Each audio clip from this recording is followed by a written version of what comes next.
बोलिए सदगुरुदेव की। यह संसार काल है राजा,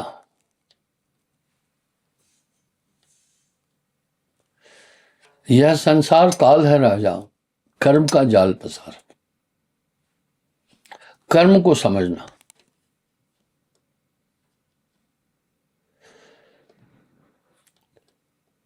और कर्म का फल मिलता है। 21 श्लोक में सिर्फ ये मृत्युलोक है जहां कर्म होता है, बाकी कर्म नहीं होता। हम देखते हैं कर्म का विधान क्या है। साहब ने कर्म पर बहुत शब्द बोले हैं। कर्मगत टारे ना है टरी। 21 श्लोक में ये केवल मृत्युलोक है।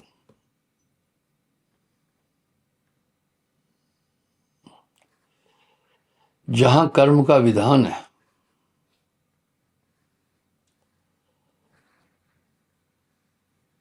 भोपाल की संगत से प्रार्थना है, स्टील की रेलिंग के ऊपर जो गुब्बारे बांधे हैं कृपा करके हटा दो। इनसे बहुत बड़ा व्यवधान पड़ रहा है।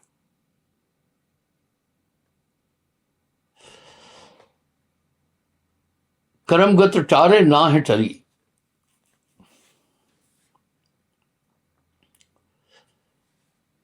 गुरु वशिष्ठ से पंडित ज्ञानी शोध के लगन धरी। सीता हरण मरण दशरथ को वन में विपत पड़ी।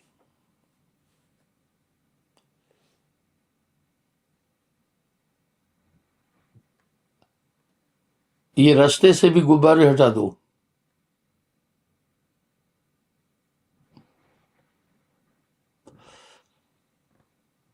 जिनको गुब्बारों से व्याधान पड़ रहा था कृपा करके हाथ खड़ा करे।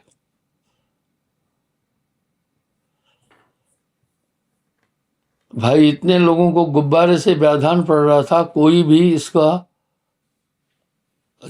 निराकरण नहीं कर पाया। अभी भी रास्ते में ये पड़ा जो है, ये व्याधान डाल रहा है। हाँ, ये हटा लीजिए। हमें कर्म विभाग को समझना होगा। जितने भी दिव्य पुरुष आए, अवतार आए, सबको अपने कर्मों का फल भोगना पड़ा। साहब का ये शब्द बड़ा सार्थक है। कर्म गति टारे ना है टरी।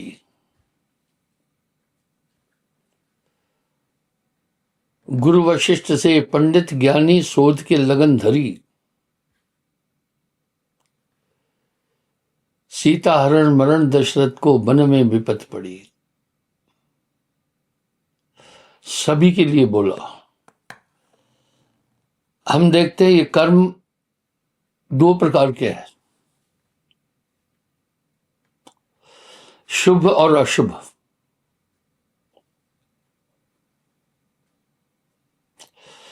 क्या बात है साहब की वाणी में।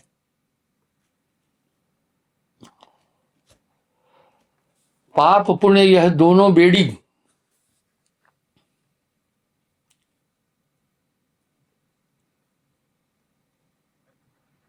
पाप पुण्य यह दोनों बेड़ी।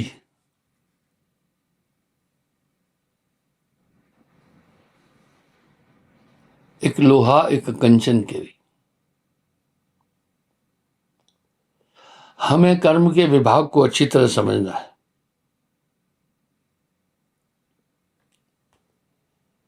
ताकि समझ में आए कौन कर्म कर रहा है। यहां एक बात विचारनी है।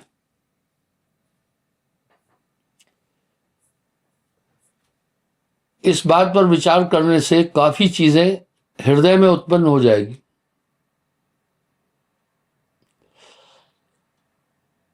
जहां तक एक प्रश्न है, कर्म का विधान क्या है। कर्म होते कैसे हैं।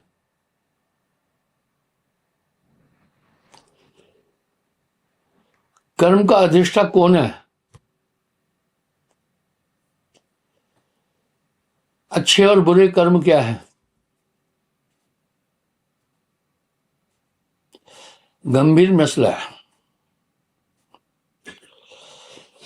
कर्म कथा आप कर्म बखानी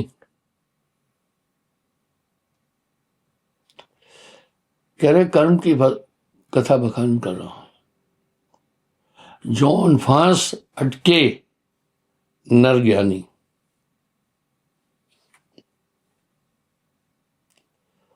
हमें ये बात समझनी होगी,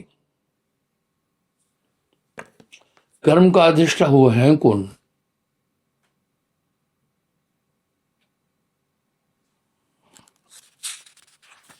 पहले साहब क्या कह रहे हैं उसने?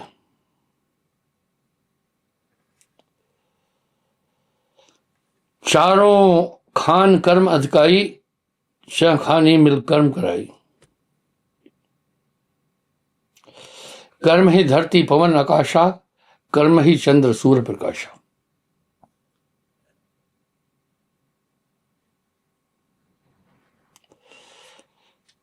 कई बार आप अपने जीवन काल में कुछ ऐसा करके पछताए होंगे कि भाई मुझे ये काम नहीं करना चाहिए था। आखिर क्या बात थी, वो कर्म कैसे हो गया?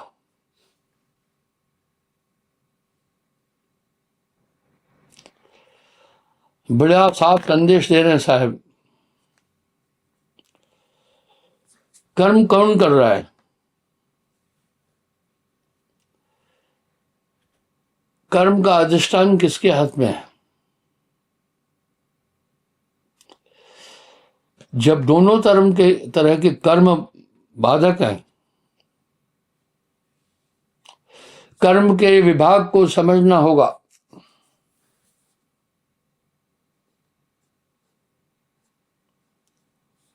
सुने,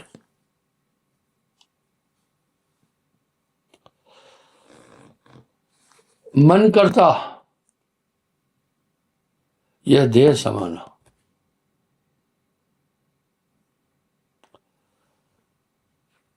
कर्म का अधिष्ठान मन है।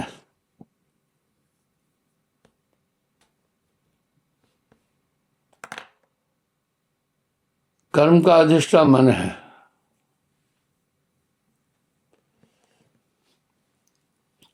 मैं इस आधे घंटे में कर्म पर ही बात करूंगा, आप इसे समझिएगा।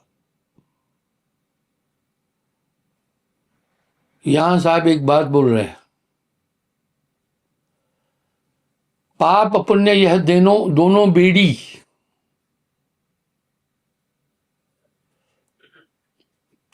पाप पुण्य यह दोनों बेड़ी,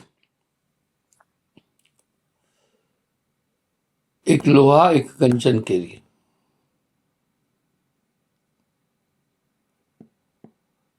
पाप पुण्य ये दोनों बेड़ियां हैं, एक लोहे की एक सोने की। कर्म फान में जगत फंदाना।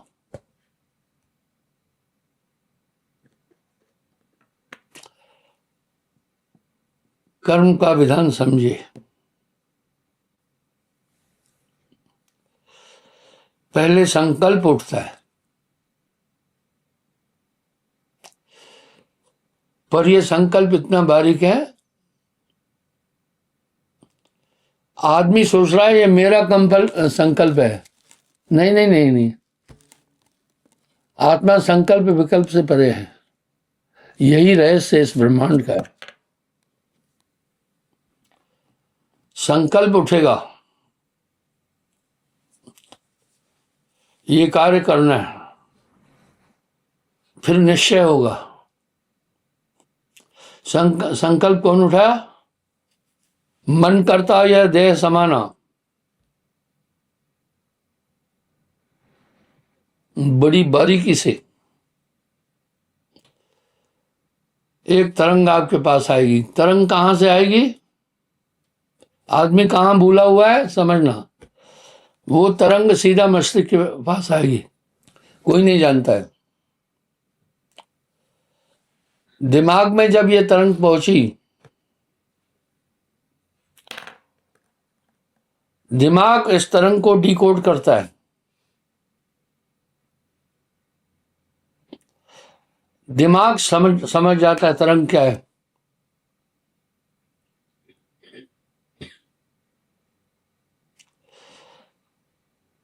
उदाहरण के और इन तरंगों में, मन तरंग में जगत भुलाना, ये हमेशा बिजी रख रहा है आत्मा को।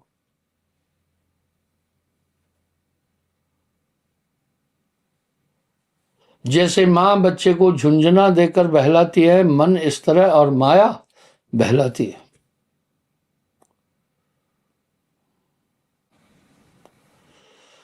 बस वो बुद्धि, जो बुद्धि में संकल्प आया वो आदमी ने देखा ही नहीं।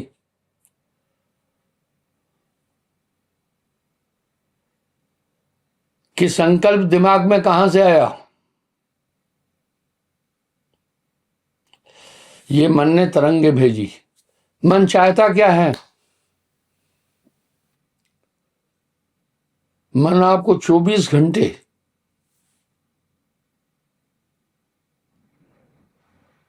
शारीरिक और दुनिया के कामों में उलझा कर रखता है।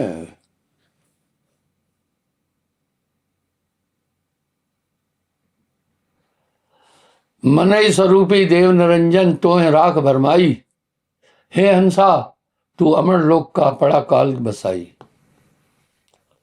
मन की तरंगे आते नहीं उठी दिखी आपको, मैं इसकी पुष्टि करता हूं। आत्मा संकल्प विकल्प से परे है। मैं मन का एक्सरे कर रहा हूं, आप ठीक से मन को समझना। मन की चीराफाड़ी करके आपके सामने रख रहा हूं, इसलिए मन को कोई देख नहीं पा रहा है। मन को कोई देख न पाए, नाना नाच न चाहे। जब आपके अंदर कोई इच्छा उठी तो आप सोचते मेरे दिमाग में आई, नहीं,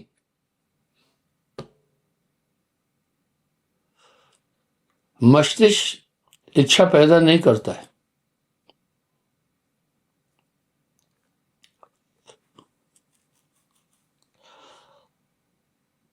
मस्तिष्क कोई इच्छा पैदा नहीं किया। मस्तिष्क ने तो मन द्वारा प्रेषित, मन द्वारा भेजे हुए संकल्प को डिकोड किया है सिर्फ। इसलिए मन को कोई देख नहीं पाता है।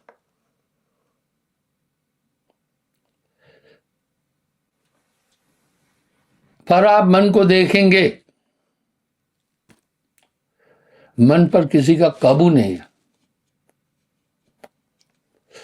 मन पर जो असवार है, ऐसा बड़ला कोई, कबीरा ऐसा बड़ला कोई। समझिए तो सही ना ये आइडियोलॉजी।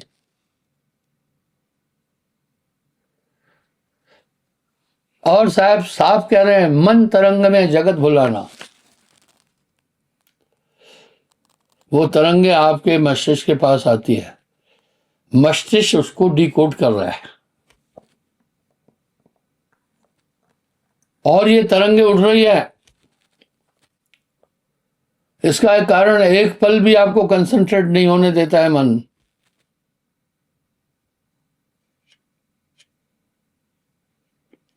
एक पल भी।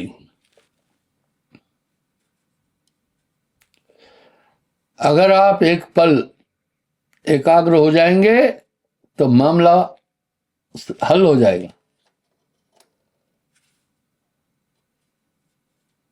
तन थिर, मन थिर, वचन थिर। तन थिर, मन थिर, वचन थिर। सुरत निरत थिर होए, कहे कबीर उस पल्क को कल्प न पावे कोई। वो एक पल कल्पांतर की साधना के बराबर है। जैसे वायुमंडल में हम बैठे हैं, हवा हमेशा चल रही है,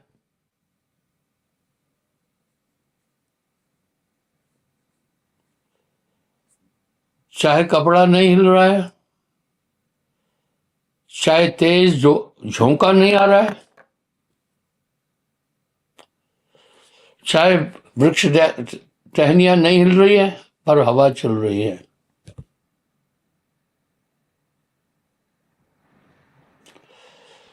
वो हवा नित्य चल रही है। मैंने एक सटीक उदाहरण कई बार दिया है। ढलते सूर्य की तरफ अगर आपकी खिड़की है,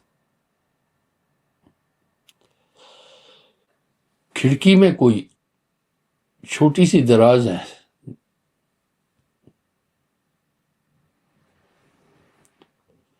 जिससे सूर्य की रोशनी अंदर आ रही है, हल्की सी।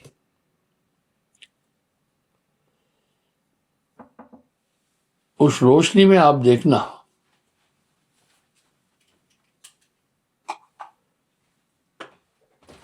कई धूल के कण घुमड़ रहे हैं।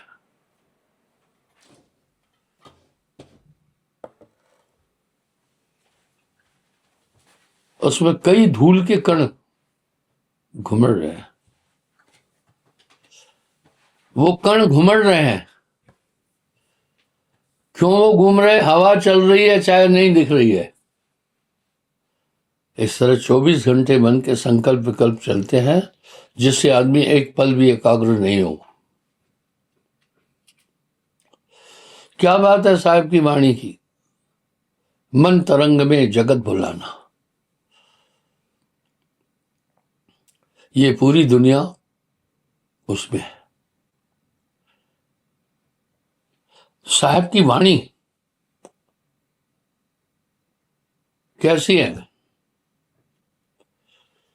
अटपट वाणी कबीर की, झटपट लिखी न जाए। जो कोई झटपट लिखे उसकी दुविधा जाए।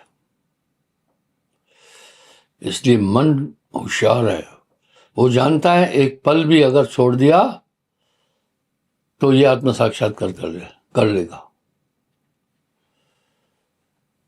आत्म साक्षात्कार क्रियाओं के कारण से नहीं हो रहा है।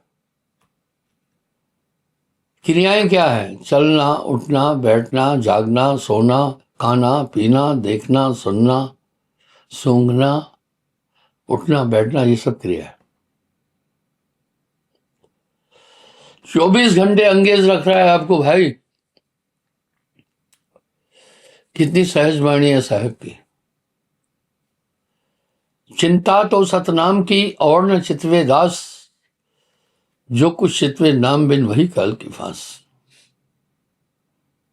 बाकी अच्छे और बुरे दोनों विचार मन की चाल है। ये पूरा पिंजरा मन है भाइयों। ये इंद्रियां, कर्म ज्ञान इंद्रियां मन की सहचरणी है। जो मन कहता है वो करती है, इसकी मददगार है। जैसे जेल में जेलर हेड है, लेकिन संतरी बाकी द्वारपाल, गेट पर रहने वाले सब उसके सहचर हैं, उस जेलर के मददगार है। इस तरह ये सभी इंद्रियां मन की मददगार है। पूरा शरीर मन का मददगार है। ये सब रोम रोम मन ही है।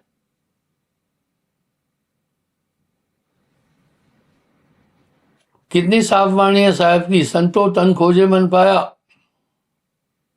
तन ही मन है, इंद्री मन है। इसलिए सुमरण एक आयाम है। जब आप सुमरण कर रहे हैं तो पूरा आपका मन बुद्धि चित्त अहंकार सुमरण में लग जाएगा। बहुत बड़ा महात्म है इसका। ये तोते की तरह रटना नहीं है। सुमरण एकाग्र होने का आयाम है। साधन है। जैसे प्यास को मिटाने का साधन जल है, भूख को मिटाने का साधन आहार है, सुमरण एकाग्र होने का आयाम है। जब तब संयम साधना सब सुमरण के मां, कबीर जाने संत जन सुमरण संकुश न है।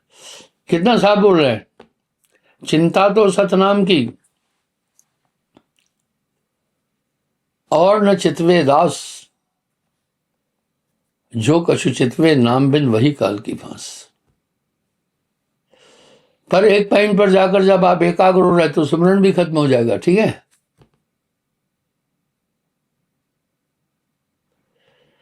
यही चीजें लोग नहीं समझकर कहते कबीर को जहां से आया वहां बोला। फिर एक पॉइंट पर करें, जाप मिटे अजपा मिटे मरे, अनहद भी मर जाए, सूरज समानी नाम में उसको काल न खाए। इसलिए सुमरन एकाग्रता का एक माध्यम है, और ये कभी भी आपको सुमरन में बैठने नहीं देगा।